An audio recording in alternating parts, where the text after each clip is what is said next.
अस्सलाम वालेकुम दोस्तों, मेरा नाम है इजलाल और आप देख रहे हैं पाक डिजिटल ग्राउंड। दोस्तों, आज की इस वीडियो में हम लोग देखने जा रहे हैं कि आप लोग किस तरह एक इमेज को स्ट्रिंग की फॉर्म में कन्वर्ट करते हैं। तो बेसिकली दोस्तों हम लोग करते ही हैं कि पहले एक इमेज लेते हैं और उसके बाद उसको हमने बाइट्स की फॉर्म में कन्वर्ट करना होता है। ये आप देख सकते हैं नंबर ये जो आपको शो हो रहे हैं, ये बेसिकली मेरे बाइट्स हैं। और इन बाइट्स की कन्वर्जन के बाद हम लोग क्या करते हैं, इनको स्ट्रिंग में कन्वर्ट करते हैं। और जब डेटा हमारा स्ट्रिंग के अंदर कन्वर्ट हो जाता है तो वो इजीली हमारा डेटाबेस के अंदर स्टोरेबल होता है। मैं आपको डेटाबेस के अंदर स्टोर करना ही सिखा रहा, मैं सिर्फ आपको ये बता रहा हूँ कि आप लोग किस तरह इस इमेज को स्ट्रिंग की फॉर्म में कन्वर्ट कर सकते हैं। तो बगैर टाइम को वेस्ट किए हुए हम लोग चलते हैं अपने कोड की तरफ। अगर आप लोग मेरे चैनल पर नए हैं तो चैनल को सब्सक्राइब कर लीजिएगा ताकि मेरी लेटेस्ट वीडियो आप तक पहुँचती रहे। तो ये रहा मेरा कोड। लेकिन सबसे पहले मैं आपको लेके जाना चाहता हूँ अपनी pubspec.yaml फाइल के अंदर। तो यहाँ पे आपको ये फाइल मिल जाएगी। इसके अंदर आपने क्या करना है, एक डिपेंडेंसी यानी कि एक प्लगइन आपने ऐड करनी है। इस प्लगइन का नाम है इमेज पिकर। तो इसको ऐड करते हुए आपने इसकी अलाइनमेंट का खास ख्याल रखना है कि ये बिल्कुल ये फ्लटर के नीचे ही आनी चाहिए। आप लोग जब ये ऐड कर लेंगे तो आपको यहाँ पे ये पब गेट का बटन नज़र आ रहा है, आपने इस पे क्लिक कर देना है। तो ये इस डिपेंडेंसी को क्या करेगा, इस प्रोजेक्ट के अंदर इंस्टॉल कर देगा। उसके बाद आपने अपनी मेन फाइल के अंदर आना है या फिर जो भी फाइल जिसमें आप लोग इमेज कन्वर्जन का काम कर रहे हैं। तो आप लोग यहाँ पे देख सकते हैं कि मेरे पास यहाँ पे मेरी जो मटेरियल ऐप है, मटेरियल ऐप के अंदर मैंने एक स्टेटफुल विजेट यहाँ पे लिया हुआ है। माय होम पेज के नाम से ये क्लास बनी हुई है, जो कि किसको एक्सटेंड कर रही है, एक स्टेटफुल विजेट को। तो सबसे पहले मैंने क्या किया, जो इमेज पिकर मैंने इंस्टॉल किया था उसका मैंने एक क्या बनाया, ऑब्जेक्ट बना लिया। यहाँ पे मैंने इमेज पिकर, आगे उसका ऑब्जेक्ट, फिर आगे मैंने इमेज पिकर को कॉल कर लिया। ये इमेज पिकर मुझे किस काम आएगा, गैलरी से मुझे इमेज पिक करने के दौरान ये हेल्प करेगा, या फिर आप अगर आप डायरेक्ट कैमरा से इमेज ले रहे हैं तब भी आपको ये हेल्प करेगा। उसके बाद मैंने यहाँ पे दो वेरिएबल्स बना लिए हैं, इमेज पाथ और बेस 64 स्ट्रिंग। ये वेरिएबल मैंने किस लिए बनाया, ये आगे मैंने कमेंट किया है, for the path of my image. जो भी इमेज मैं गैलरी से सेलेक्ट करूंगा उसका पाथ जो है वो इसके अंदर स्टोर होगा, इस वेरिएबल के अंदर। और जो भी इमेज मेरी स्ट्रिंग के अंदर कन्वर्ट होगी, यानी कि बाइट की कन्वर्जन के बाद, तो वो इस वेरिएबल के अंदर स्टोर हो जाएगी। तो सबसे पहले मैं क्या काम करता हूँ, एक मैं फंक्शन बना लेता हूँ, इसको मैं मिनिमाइज कर लेता हूँ। एक मैं फंक्शन बना लेता हूँ और उसमें मैं ट्राई कैच लगा लेता हूँ।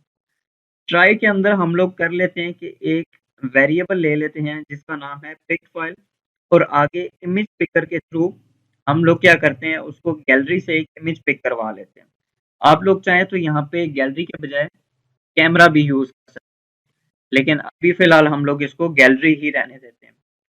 अगर आप लोग फ्लटर डेवलपर हैं तो आपको एसिंक और अवेट के बारे में आइडिया होगा। मैं इसको एक्सप्लेन नहीं करने लगा अपनी वीडियो में क्योंकि वीडियो बहुत ज़्यादा लेंथी हो जाएगी।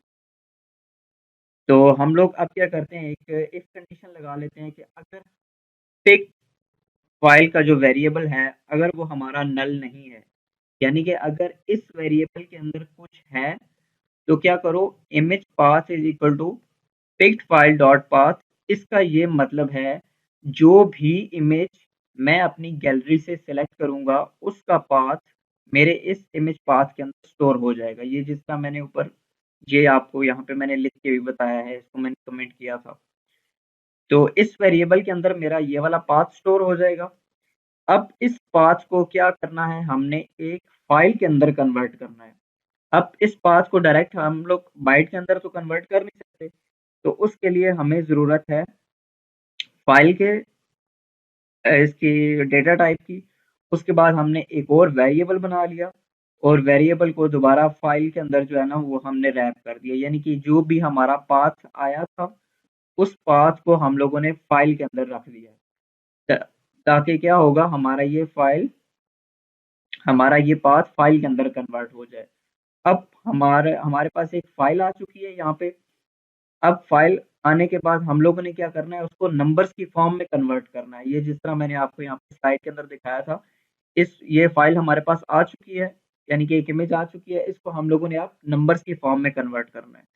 तो नंबर्स की फॉर्म में कन्वर्ट करने के लिए मैंने यूज़ किया है uint8 लिस्ट, और आगे हमने एक वेरिएबल बना लिया, और इमेज फाइल डॉट रीड, ये मेरा इमेज फाइल आ गया, यानी कि file dot read as bytes.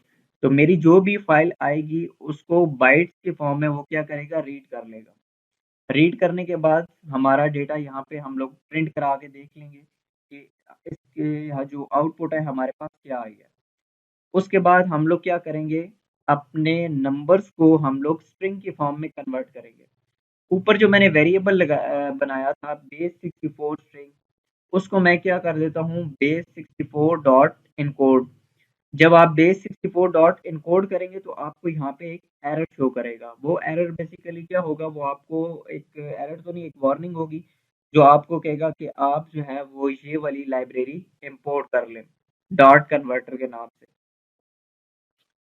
तो आप लोग उसको ऐड कर लेंगे अपने प्रोजेक्ट के अंदर। बेस 64 डॉट इनकोड के अंदर आपने ये वाले नंबर्स, यानी कि यहाँ पे ना आपको कोई भी आपको यहाँ पे ये नंबर्स दे देगा, ठीक है। ये वाले नंबर्स आपके आ जाएंगे यहाँ पे, यानी कि बाइट्स आपके यहाँ पे आ जाएंगे।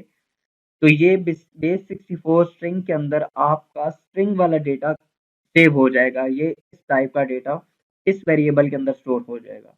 फिर जब हम लोग इसको प्रिंट करवाएंगे तो आपको ये इस तरह की चीज़ देखने को मिलेगी। तो ये हो गया हमारा ट्राई के अंदर इफ वाला काम।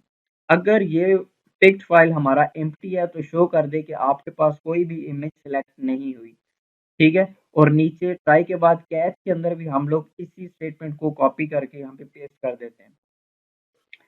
अब मैंने नीचे क्या काम किया है, मैंने एक विजेट बनाया। अब विजेट मैंने यहाँ पे क्यों बनाया, ये मैं आपको बताता हूँ, क्योंकि नीचे जो मेरी डिजाइनिंग का काम है इसके अंदर अगर मैं डायरेक्ट ये वाली चीज़ यूज़ करूँ मेमोरी इमेज के नाम से, तो मुझे अपने प्रोग्राम के अंदर या अपने एप्लीकेशन के अंदर एरर देखने को मिलेगा, वो इसको एक्सेप्ट नहीं करता। तो इसलिए मैंने यहाँ पे क्या काम किया, एक मैंने विजेट बनाया शो इमेज के नाम से, उसके अंदर मैंने बिल्ड कॉन्टेक्स्ट पास कर दिया, और मैंने इसके अंदर एक कंटेनर रिटर्न करवा दिया है जिसकी डेकोरेशन के अंदर हम लोगों ने इमेज यूज़ किया है, और डेकोरेशन इमेज के अंदर हम लोगों ने दोबारा इमेज लगा के मेमोरी इमेज को यूज़ किया है। अब मेमोरी इमेज का क्या काम होता है, अगर आप लोग इसके ऊपर कर्सर लेके जाएं तो यहाँ पे ये आपको बता रहा है कि इसके अंदर आपका इस टाइप का डेटा होता है, ठीक है। तो यहाँ पे मेमोरी इमेज के अंदर मैंने दोबारा बेस 64 डिकोड को यूज़ किया, और अपना वो स्ट्रिंग डेटा जो नंबर्स के बाद हमारे पास आया था वो मैंने यहाँ पे पास कर दिया। अब ये मेमोरी इमेज क्या काम करेगा कि मेरे स्ट्रिंग डेटा को दोबारा से वो फाइल के अंदर कन्वर्ट कर देगा, ठीक है। तो आगे हम लोग चलते हैं इसकी दोबारा कोडिंग की तरफ, यानी कि डिजाइनिंग की तरफ। यहाँ पे मैंने स्कैफोल्ड के अंदर मैंने एक ऐप बार ली हुई है, और बॉडी के अंदर मैंने कंटेनर रिटर्न करवाया है। अलाइनमेंट मैंने इसकी सेंटर रख दी है, जैसे कि यहाँ पे आप लोग देख सकते हैं। और उसके बाद मैंने कॉलम रिटर्न करवाया, कॉलम के अंदर मैंने चिल्ड्रन के अंदर ये 3 चीज़ें मैंने यूज़ की है, 3-4 चीज़ें। सबसे पहले मैंने क्या काम किया, मैंने यहाँ पे कंडीशन लगाई है, ठीक है। कंडीशन मेरी क्या है कि अगर मेरा ये इमेज पाथ वाला वेरिएबल एम्प्टी नहीं है तो क्या करे, मुझे एक फाइल रिटर्न कर दे, ठीक है। यानी कि जो भी मैं इमेज सेलेक्ट करूँगा उसके पाथ को क्या करे, मुझे यहाँ पे फाइल बना के दे दे। उसके पाथ से मुझे यहाँ पे वो फाइल बना के दे देगा, इमेज डॉट फाइल कर देगा। अदरवाइज अगर वो इस तरह नहीं करता तो वो मुझे सिंपल कंटेनर रिटर्न करवा देगा जिसमें मुझे शो हो जाएगा नो इमेज सेलेक्टेड, ठीक है। ये जैसा कि आप लोग यहाँ पे देख सकते हैं कि मुझे यहाँ पे शो कर रहा है नो इमेज सेलेक्टेड, क्योंकि अभी तक मैंने कोई भी इमेज सेलेक्ट नहीं की गैलरी से। उसके बाद मैंने एलिवेटेड बटन यूज़ किया है, ये वाला, जो कि क्या काम करेगा मेरा, ये सिलेक्ट इमेज, और मैंने वो जो ऊपर मैंने फंक्शन बनाया था, जो मेथड बनाया था ओपन इमेज के नाम से, वो मैंने यहाँ पे कॉल कर दिया, ठीक है। और नीचे मैंने एक और दोबारा जो कि मेरी यहाँ पे एक वो वाली इमेज होगी जो मैं सेलेक्ट करूँगा गैलरी से, ठीक है। और दूसरी जो मेरे पास आउटपुट आएगी वो सेम वही इमेज आएगी। वो सिंपल क्या काम करेगा, पहले उसको कन्वर्ट करेगा नंबर्स की फॉर्म में, फिर स्ट्रिंग की फॉर्म में, फिर दोबारा से उसको फाइल के अंदर कन्वर्ट करके मुझे यहाँ पे डिस्प्ले करा देगा। तो दोबारा से मैं क्या नीचे क्या कंडीशन लगाता हूँ, अगर मेरा इमेज पाथ का वेरिएबल एम्प्टी नहीं है तो मैंने जो ऊपर विजिट बनाया था वो मुझे यहाँ पे शो करा दे, सही है। अदरवाइज मुझे शो करा दे कि आपके पास कोई भी इमेज सेलेक्ट नहीं हुई। ये यहाँ पे आपको शो करा रहा है कि आपके पास अभी तक कोई इमेज सेलेक्टेड नहीं है। तो अपने प्रोजेक्ट को मैंने ऑलरेडी यहाँ पे रन किया हुआ है। मैं यहाँ पे आपको एक इमेज सेलेक्ट करवा के दिखाता हूँ। ये मैं यहाँ पे चला गया अपनी गैलरी के अंदर जाने के बाद मैं यहाँ से एक इमेज मैं सेलेक्ट कर लेता हूँ। ये मैंने इमेज सेलेक्ट कर ली। तो यहाँ पे आप ये देख सकते हैं, पहले आउटपुट स्क्रीन के अंदर सबसे पहले इसने क्या काम किया, मेरे यहाँ पे इसने इमेज को ये इस पाथ के अंदर कन्वर्ट किया, ठीक है। ये यहाँ पे इस वेरिएबल के अंदर ये मेरा पाथ आ गया, ठीक है। ये सॉरी यहाँ पे ये मेरा पाथ आ गया। उसके बाद इस पाथ को उसने फाइल के अंदर कन्वर्ट कर लिया। फाइल के अंदर कन्वर्ट करने के बाद उसने मुझे यहाँ पे बाइट की फॉर्म में डेटा यहाँ पे डिस्प्ले करवा दिया, ठीक है। बाइट के फॉर्म में डेटा डिस्प्ले करवाने के बाद उसने मुझे यहाँ पे स्ट्रिंग डेटा जो है ना वो रिटर्न करा दिया। ये आप स्ट्रिंग देख सकते हैं, ये इतनी लंबी जो उसने स्ट्रिंग मुझे कन्वर्ट करके दी है। तो दोस्तों ये वाला काम तो हो गया, यानी कि अब डेटा हमारा स्ट्रिंग की फॉर्म में कन्वर्ट हो चुका है। अब दोबारा से यहाँ पे क्या होगा, जब मैं इसको अपने प्रोजेक्ट को रिफ्रेश करूँगा तो वो मुझे यहाँ पे क्या कहेगा कि मेरे स्ट्रिंग डेटा को दोबारा से फाइल के अंदर कन्वर्ट करके मुझे वो शो करा देगा। मैं दोबारा से इसको और रीलोड करता हूँ। तो आप यहाँ पे देख सकते हैं ये वाली इमेज मैंने पास की थी और उस इमेज को उसने मुझे डिकोड करके बताया था स्ट्रिंग की फॉर्म में। तो इस वेरिएबल के अंदर वो वैल्यूज आ चुकी थी, ठीक है। तो दोबारा से जब मैंने रीलोड किया अपने प्रोजेक्ट को तो फिर उसने मुझे यहाँ पे उसी डेटा को स्ट्रिंग डेटा को दोबारा से फाइल के अंदर कन्वर्ट करके मुझे यहाँ पे उसने डिस्प्ले करवा दिया।